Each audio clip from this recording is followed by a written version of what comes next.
தமிழ்நாடு மட்டும் அந்த கொள்கையை ஏற்றுக்கொள்ளவில்லை. மற்ற மாநிலங்களிலே இந்தியை தவிர வேற எந்த மொழியுமே தெரியாது, ஆங்கிலமெல்லாம் தெரியாது. ஹிந்தி என்பதற்கு பின்னால் வருவது அவர்களுடைய மிகப்பெரிய திட்டம். சமஸ்கிருதத்தை கொண்டு வர வேண்டும் என்பதுதான் அவர்களுடைய திட்டம். இந்தி படித்தால் நன்மை என்று மத்திய மந்திரிகள் எல்லாம் சொல்றாங்க. இந்தி நம்ம படிக்கணுமா?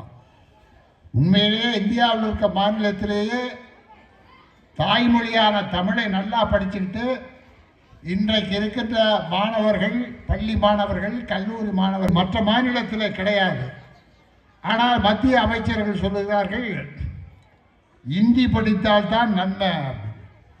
என்ன நன்மை? இந்தி படித்தா என்ன நன்மைனா, பான்பூரிக்காரன் பான்பூரி விற்கிறான்ல, அவங்ககிட்ட போய் இந்தியில் கேட்கலாமா? இந்தி படிச்சிட்டோம்னா ஏக் பிளேட் பானிபூரி தேக்கோ அப்படின்னு இந்தியில் கேட்கலாமா? அதுக்கு இந்தி படிக்கணுமா? இல்லைன்னா வட இந்தியாவில் ஆட்டோக்காரன்ட்ட போனால் இந்தியில் பேசணுமா? ஹோட்டலுக்கு போனால் இப்போ நீங்கள் பார்த்தீங்கன்னா தமிழ்நாட்டிலே ஹோட்டலில் தமிழனே இங்கே இல்லை, எல்லாம் இந்திக்காரன் தான் வர்றான். அவங்ககிட்ட சட்னி சாம்பார் கேட்கறதுக்கு இந்தி படிங்கன்றான். அவனுக்கே அங்கே வேலை இல்லை. மும்மொழி கொள்கையெல்லாம் வச்சுக்கிட்டு வடநாட்டில் இருக்கிற அவனுக்கு அங்கே வேலை இல்லாமல் தமிழ்நாட்டுக்கு வர்றான். ஆனால் தமிழ்நாட்டில் நம்ம நாட்டுக்கு வந்து வேலை பார்க்குற ஹிந்திக்காரனுக்கு புரியணுன்றதுக்காக நாம் ஹிந்தி படிக்கணுமா? இது என்ன நிலைமைன்றதை பார்த்துக்குங்க.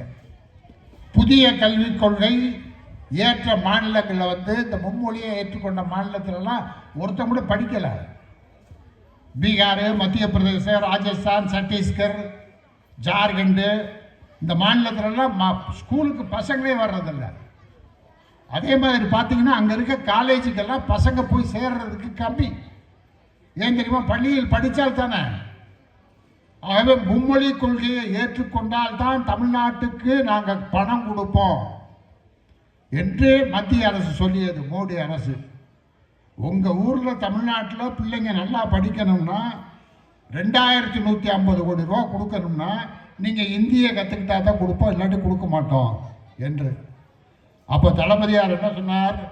நீ 2150 கோடி இல்லை,